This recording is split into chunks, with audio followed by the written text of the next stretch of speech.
Cuando la dinastía Romanov celebra su tricentenario, la tormenta se acerca, pero el país aún no lo sabe.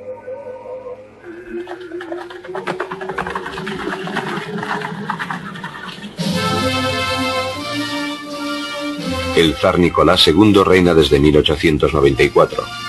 Papa y César gobierna el estado más poblado de Europa, 130 millones de habitantes, con más de 14 nacionalidades y lenguas diferentes. Entre Europa y Asia, este inmenso imperio empieza apenas a abrirse a las nuevas ideas, llegadas del exterior. Pero Nicolás II, desde su llegada al trono, endurece el régimen, pensando que no tiene nada que temer de unos fieles súbditos que lo obedecerán hasta su última gota de sangre. A priori el zar no tiene motivos para estar preocupado. Y sin embargo, todos los indicios del drama son perceptibles.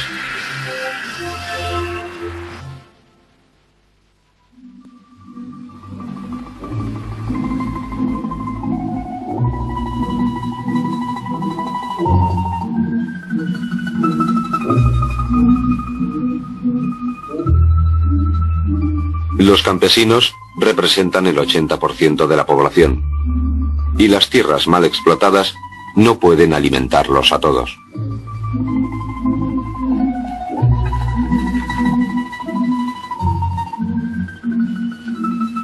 La reforma agraria de 1861, que abole el vasallaje y crea la comunidad rural, no trae consigo más que la miseria.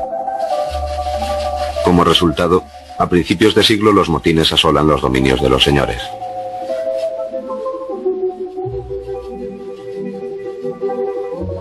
Frente a los campesinos, la clase obrera es muy reducida aún. Apenas hay 3 millones de individuos.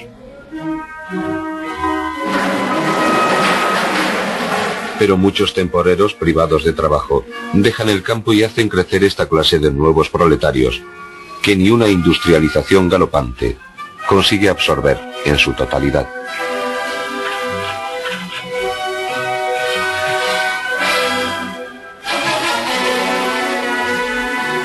Las condiciones de trabajo son lamentables.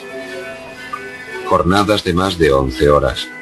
Niños explotados en el fondo de las minas. Miseria, enfermedades, y todo eso por salarios irrisorios.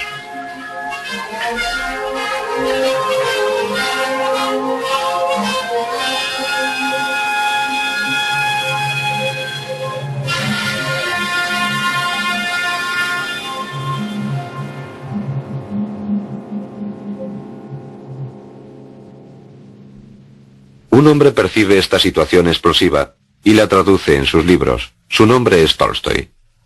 El escritor se convierte en el símbolo de las ideas liberales que circulan en el seno de la inteligencia. Esta facción de iluminados es una mezcla de miembros de la corte, de burgueses liberales e intelectuales. Las nuevas corrientes provienen de Francia, Alemania, Inglaterra y de los países que acogen a los exiliados que harán penetrar el marxismo en Rusia. Entre ellos se encuentra Vladimir Ilich Ulyanov, que tomará el apodo de Lenin. Aquí lo vemos con una peluca en una foto de carnet de identidad trucado. Militante desde 1895, escapó al extranjero huyendo de la policía imperial. Ya son incontables los encarcelamientos preventivos, las deportaciones y las ejecuciones sin juicio, desencadenadas por los decretos del zar sobre la seguridad reforzada. De entre los prisioneros una figura se hará famosa, Joseph Vissarionovich, llamado Stalin, el hombre de hierro que lucha ya al lado de Lenin. Stalin, natural de Georgia, una de las regiones industriales de donde saldrán los primeros movimientos insurreccionales que serán la repetición de la futura Revolución de Octubre. Se producen huelgas en Bakú a finales de 1904, seguidas en todo el país por las manifestaciones del 9 de enero de 1905 en San Petersburgo. Varios millares de obreros se dirigen pacíficamente al Palacio de Invierno para presentar una petición al zar, pidiendo mejoras en las condiciones de trabajo, así como derechos civiles y políticos.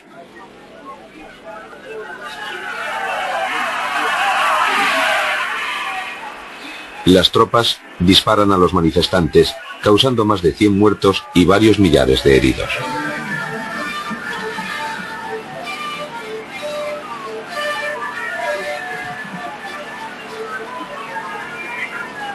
El horror suscitado por la masacre de una muchedumbre desarmada es conocida en la historia rusa bajo el nombre de Domingo Sangriento.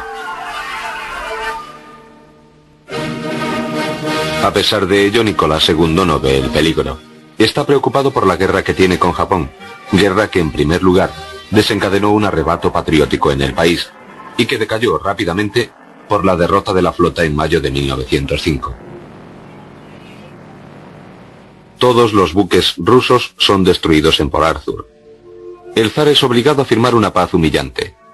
Por primera vez en la historia, una gran potencia es derrotada por un pueblo que no es de raza blanca.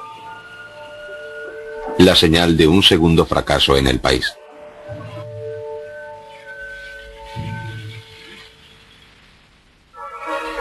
En el seno del ejército y de las unidades de marina, compuestas sobre todo de obreros, se prepara la revuelta. El motín más célebre será el del acorazado Potemkin. Un centenar más estalla desde Prosiat a Sebastopol. Todo el país está al borde de la insurrección. En San Petersburgo se forma el primer consejo de obreros, el Soviet.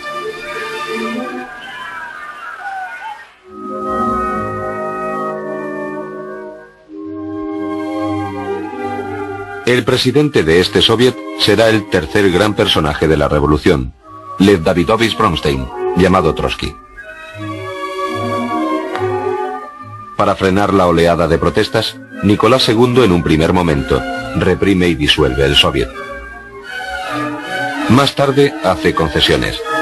Llama al primer ministro que crea una asamblea constituyente, la Duma, sobre el modelo francés de 1789.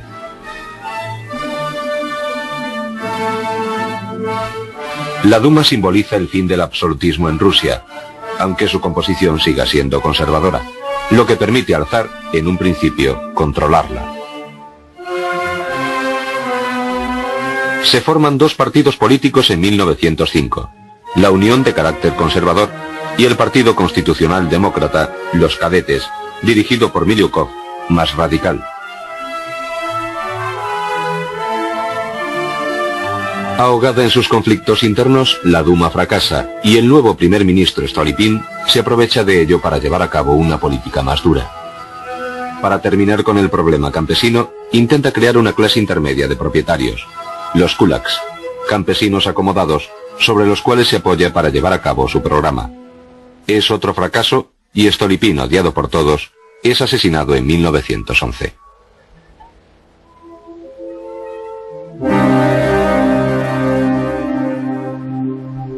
Las arcas del país están vacías. El zar necesita dinero. Lo encontrará en Francia e Inglaterra. Es el dinero de centenas de millares de ahorradores. Son los famosos préstamos rusos, que serán negociados a cambio de la triple alianza militar, entre París, Londres y San Petersburgo. Lenin, exiliado aún, denuncia violentamente estas prácticas ligadas al capitalismo internacional y da a conocer las bases de lo que será la revolución en estos términos. El pueblo ruso, conducido por el partido bolchevique, acabará con el capitalismo y construirá una sociedad nueva llamada socialismo, que preparará al comunismo para una expansión al resto de la humanidad. Crea un periódico clandestino, Pravda, que apela al proletariado a levantarse con los campesinos y difunde estas nuevas ideas en el seno de la clase obrera.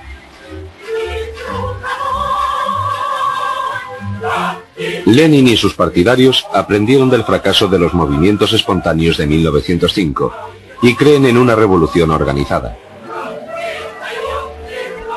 A partir de 1912, Rusia conoce otra ola de agitaciones. Primero son las huelgas de los astilleros de lena, fuertemente reprimidas. Los responsables son condenados a muerte y ahorcados. Nicolás II suprime todas las conquistas liberales concedidas después de 1905, ignorando la efervescencia social que se generaliza. Cuando la corte imperial celebra en 1913 el tricentenario de la dinastía Romanov, solo algunos miembros del séquito del zar conocen la extrema gravedad de la situación.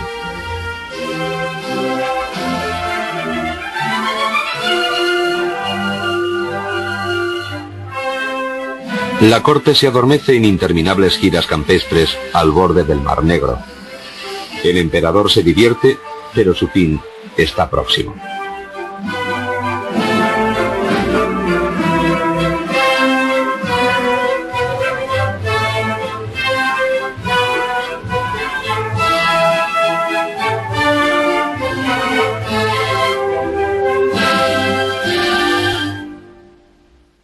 Además, un aventurero de vida licenciosa va a acrecentar la oposición a Nicolás II.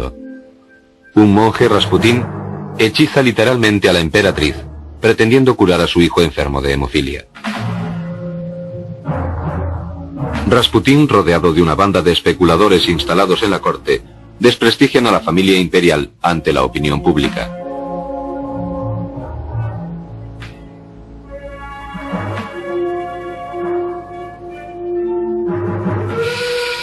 En 1914, las condiciones de trabajo de la clase obrera son tan desastrosas que se desencadenan huelgas multitudinarias, sobre todo en Bakú. Hay más de 2 millones de huelguistas y las campanas a muerte por el régimen están a punto de tañer.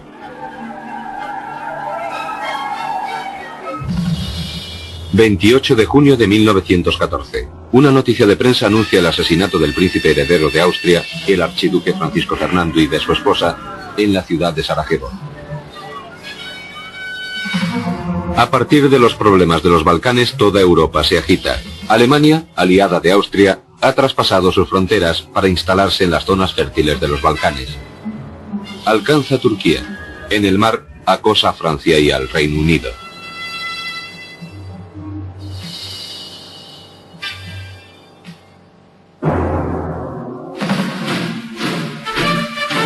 Para la Rusia acorralada de Nicolás II, todas las razones son buenas para desencadenar las hostilidades mucho antes de que las otras capitales las inicien.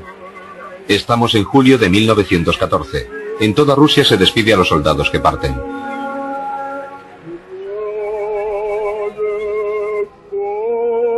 El zar utiliza la guerra para callar la revolución.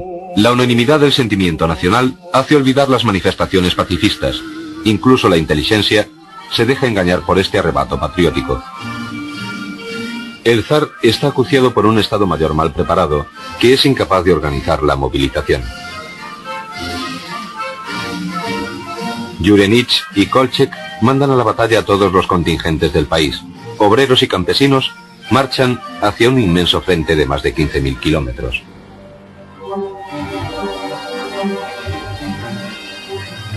En el mes de agosto, la catástrofe de Tameberg anuncia los desastres que van a venir. Los fracasos se suceden en 1915. Los 14 millones de soldados que constituyen los efectivos no llegan para compensar las catastróficas circunstancias y el mal equipamiento bélico.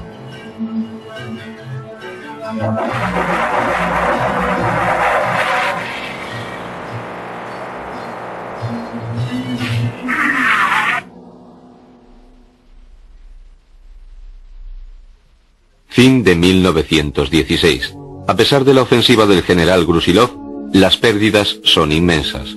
Sobrepasan 1,5 millones de muertos, otro tanto de heridos y 2 millones de prisioneros.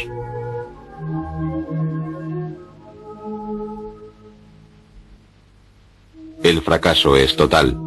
El país exánime está postrado. En el frente la moral es muy baja y hay más de 200.000 desertores. El avituallamiento no solo falta para los soldados, sino también para las grandes ciudades, donde el hambre se generaliza.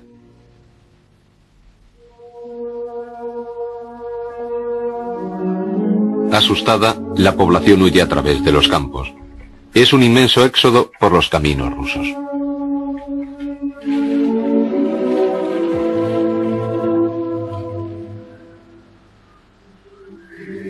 Para culminar el desastre, el invierno estará marcado por una inmensa ola de frío. Pero en el frente, los refuerzos siguen llegando bajo órdenes del zar.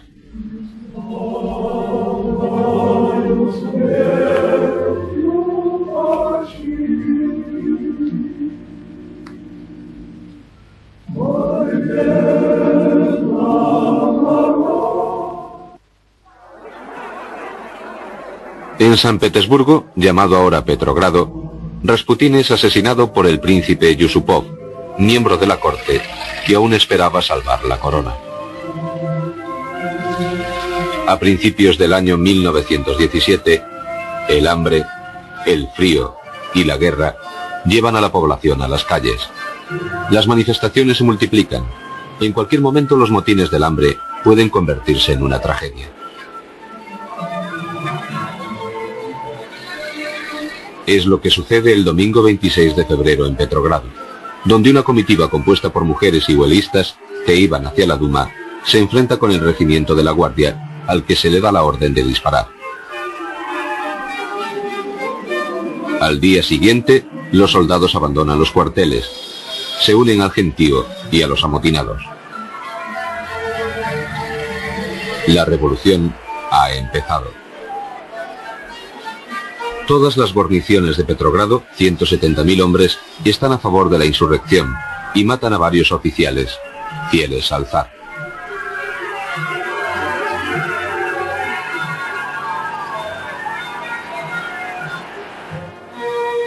El 1 de marzo, bajo la presión de los acontecimientos, se forma un gobierno provisional presidido por el príncipe Bov. A su lado encontramos a Miliukov, socialdemócrata, y al socialista moderado Kerensky, ministro de Justicia. Al mismo tiempo se constituye un poder paralelo, que proviene del Soviet de Petrogrado. Los partidarios de Lenin son minoritarios frente a los de los socialistas, que son mayoría.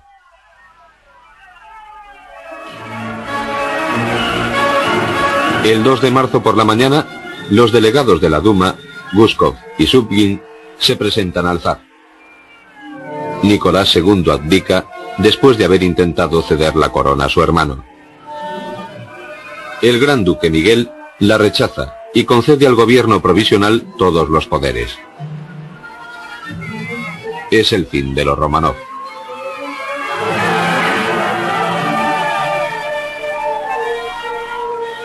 Rusia se convierte en una fiesta por la proclamación de la República.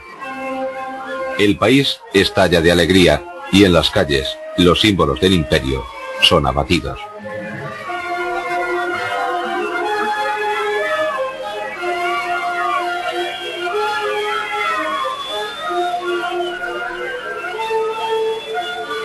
Los opositores políticos que habían sido encarcelados son liberados y sustituidos en las cárceles por los partidarios de Nicolás II.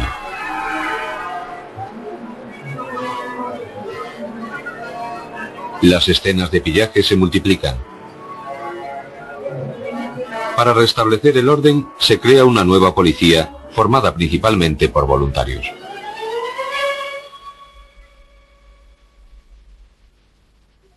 En la primavera de 1917, Lenin vuelve a Rusia, ayudado por los alemanes que quieren deshacerse del Frente del Este por todos los medios, incluyendo la vuelta de un militante pacifista enemigo. Le proporcionan a Lenin el célebre vagón blindado, en el cual viajará con otros 50 exiliados.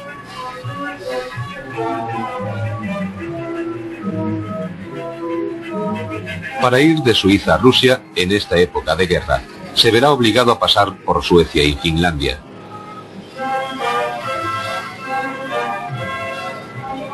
Lenin llega a Petrogrado después de la caída de la monarquía. Algunos días más tarde, llega León Trotsky desde su exilio en América.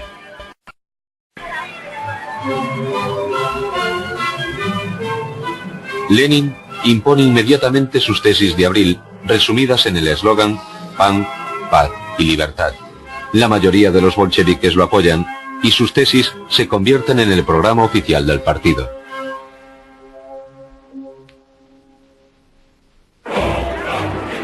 Lenin envía por todo el país agitadores profesionales que distribuyen panfletos por la prensa y la radio. A pesar de estas acciones espectaculares, los bolcheviques aún son minoría en el país.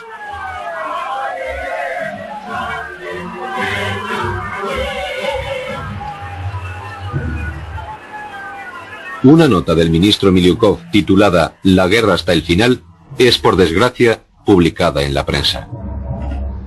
Estaba destinada secretamente a los aliados para garantizarles el apoyo del ejército ruso.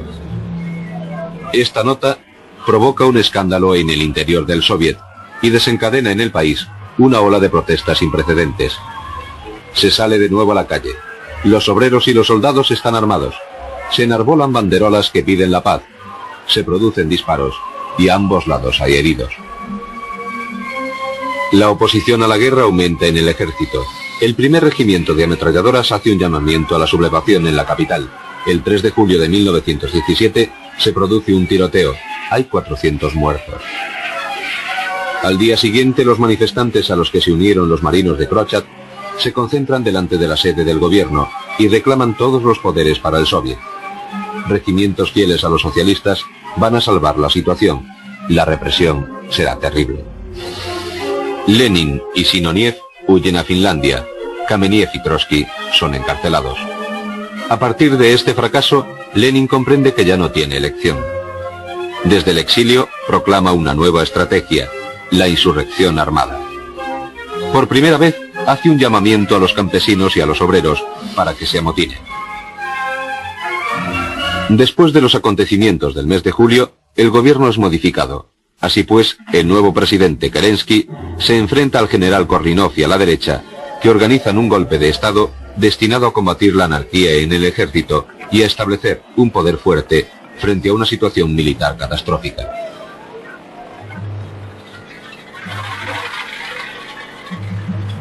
Kerensky da armas a los bolcheviques para parar a Kornilov. Error fatal, porque ya nada los parará en su conquista del poder.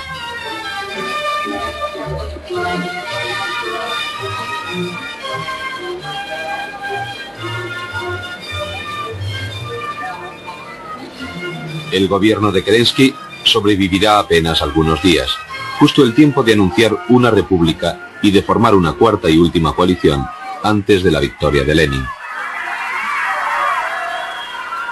El 23 de octubre, el Comité Central se reúne en el apartamento de Suganov para adoptar una resolución definitiva, apoyar la insurrección armada inevitable y movilizar todas las fuerzas del partido.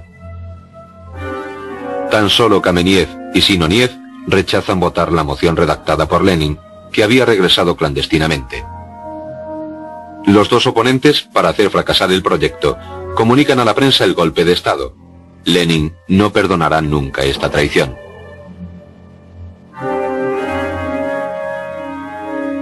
La organización estratégica de la insurrección es confiada a Trotsky y Antonov Sovienko.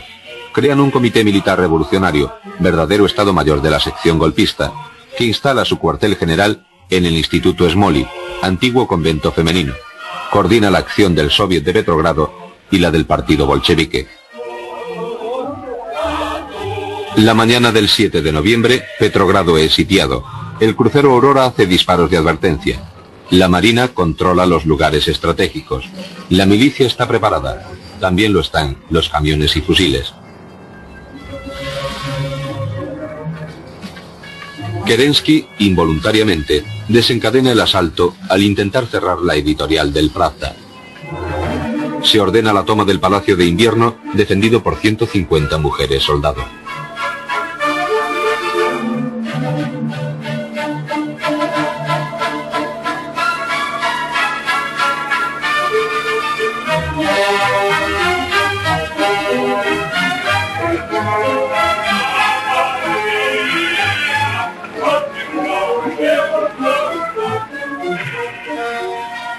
De madrugada es secuestrado el gobierno y un destacamento de soldados, seguidos por la masa, penetran en el Palacio de Invierno. Los ministros son arrestados. Es el 17 de octubre del calendario ortodoxo, fecha que recordará la historia. Un día en que todo cambió con tanta facilidad que Lenin dirá más tarde a Trotsky: todo esto me produce vértigo.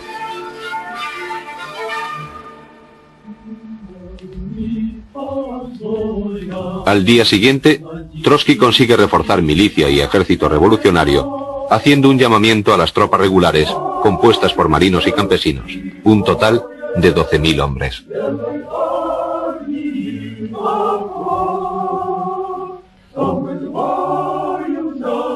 Para hacerles frente, Kerensky tan solo consigue reunir 700 cosacos.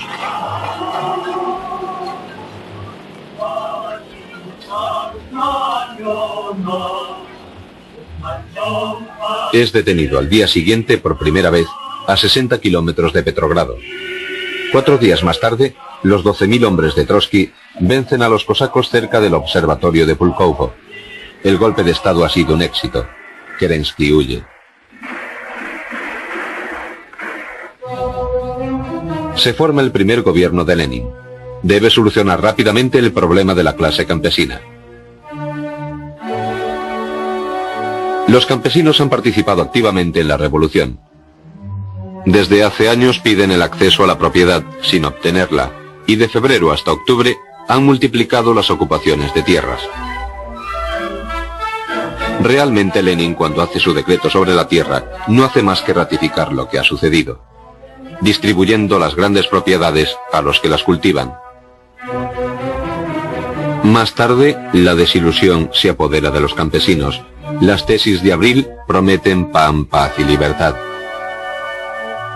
El segundo decreto de Lenin concierne, pues, a la paz, a pesar de que es el más difícil de poner en práctica. Lenin sabe que la revolución va a tener éxito. Firma inmediatamente un armisticio y se compromete a hablar con los alemanes. Trotsky arrastra las negociaciones y no consigue más que hacer saltar una respuesta atronadora de los alemanes.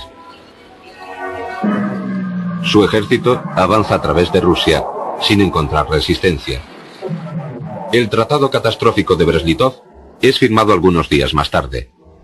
Rusia pierde 1/4 de su territorio y de su población, los 3/4 de sus carbonerías y de sus minas, así como la totalidad de Polonia y las provincias bálticas. En el mismo momento, Finlandia, entonces provincia rusa, declara su independencia. Para los sociorevolucionarios mayoritarios en el país, esta paz con Alemania es inaceptable. Ellos votan contra su ratificación, pero Lenin, aunque en minoría, pasa al otro lado y disuelve la Asamblea Constituyente, declarando: la democracia es el Soviet. Al mismo tiempo, nace la Checa, la policía política. El verano de 1919 es crítico para los comunistas. Después de Finlandia, Ucrania reclama la independencia, ayudada por Alemania, que favorece la puesta en práctica de un contragobierno. En la mayoría de las provincias, los comunistas deben afrontar llamaradas nacionalistas, que los eslóganes revolucionarios han hecho saltar.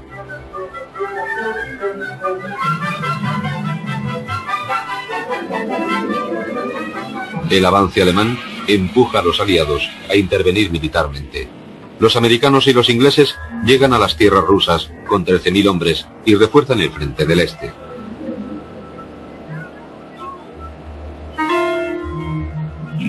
Un contingente francés desembarca en Odessa, al mismo tiempo que los japoneses lo hacen en Vladivostok.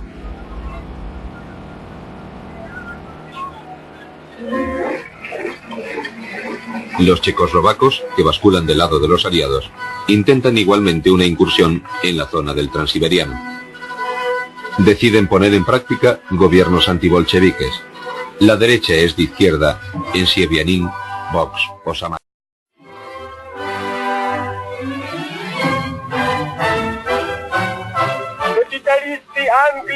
Frente a sus intervenciones exteriores, Lenin reacciona violentamente.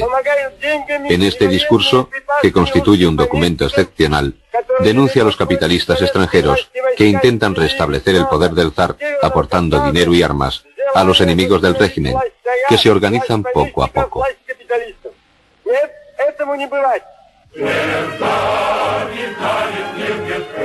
Es el comienzo de la guerra civil. Los comunistas deben poner en pie un verdadero ejército. Practican ante todo el compromiso voluntario, bien sean los obreros que prestan juramento, bien los komsomols, las juventudes comunistas, que se enrolan cantando. Pero los efectivos continúan siendo débiles.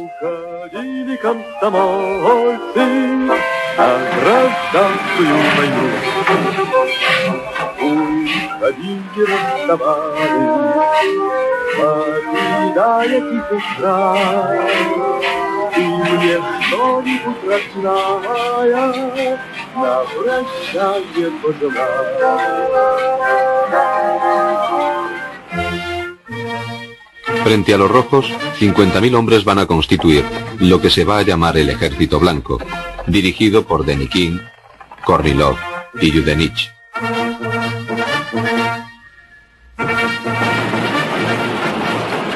Compuesto exclusivamente de voluntarios que no tienen en común más que su antibolchevismo, se bate notablemente y sus primeras ofensivas hunden las líneas rojas.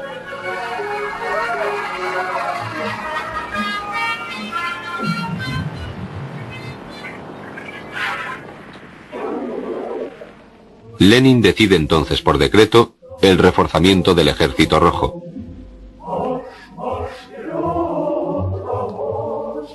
Confía el mando militar a Trotsky, quien revela ser, además de un estratega excepcional, un arrastrador de hombres y un jefe implacable. Trotsky está en todos los sitios en el frente.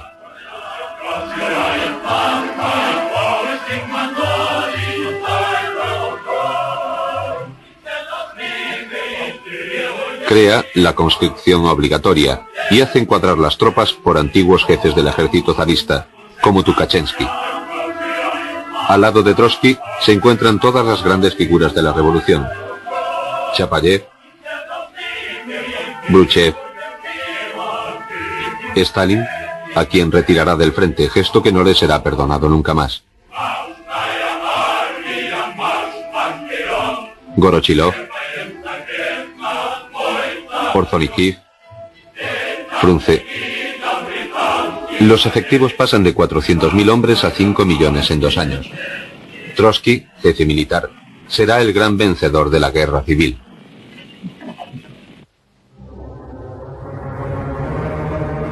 En el frente interior, los anarquistas comandados por Maqueno hacen reinar el terror.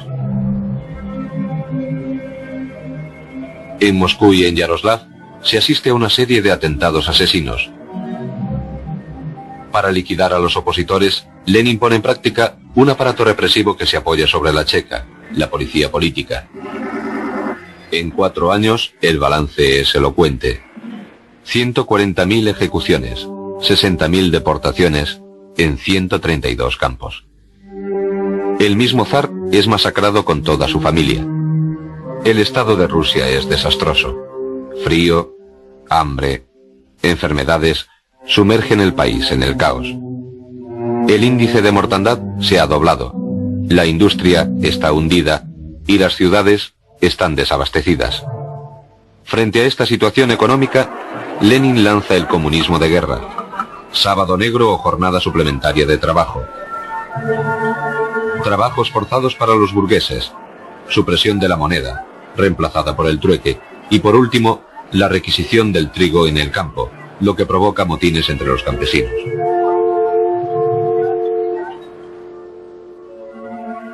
La violencia no perdona ni siquiera a Lenin, que es herido en un hombre en un atentado, y que decide hacer su reaparición en público delante de una cámara.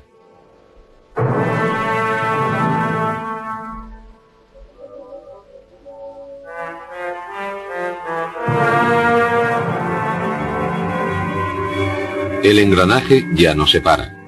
Lenin hace estallar el terror rojo, que se abate sin límites en el país. Ejecuciones, pillajes, robos. La Cheka tiene todos los poderes y todos los derechos en toda Rusia. Por los decretos del 15 de septiembre de 1918, la Cheka puede ejecutar a los prisioneros sin juicio. Es el asesinato legalizado.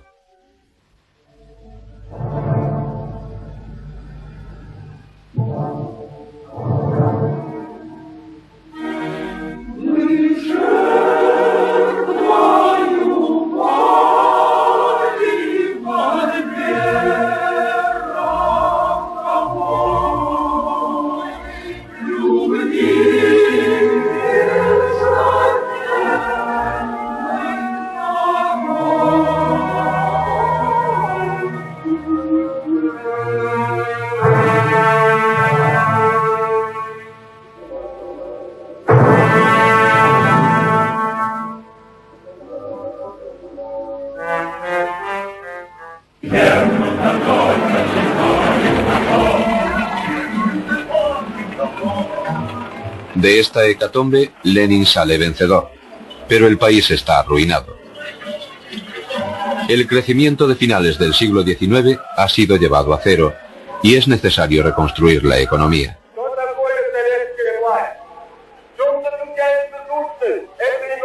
Lenin lanza el plan de la electrificación y anuncia la nacionalización de las industrias. Al mismo tiempo proclama: el comunismo es el poder de los soviets, además de la electricidad.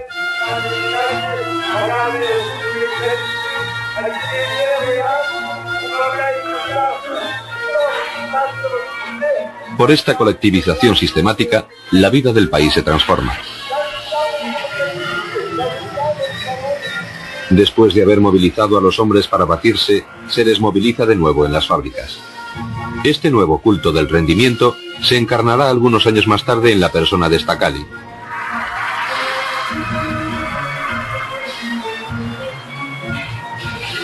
Regiones enteras, como los Urales, son transformadas, aparecen nuevas industrias.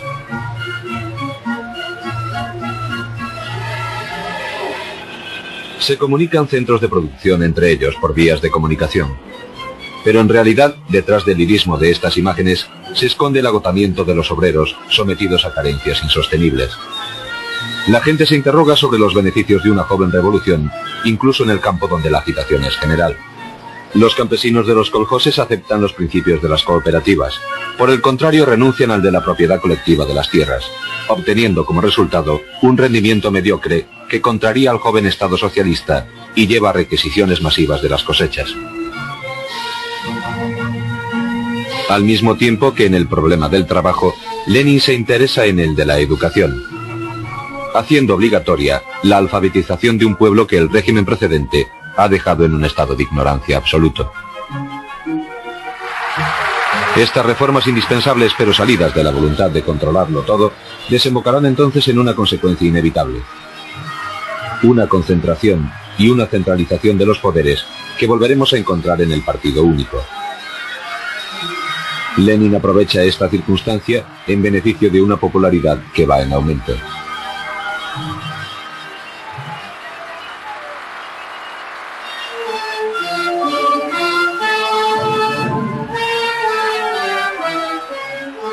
La propaganda es una de las armas de este régimen que ha comprendido por fin la utilización posible de una persuasión intensiva.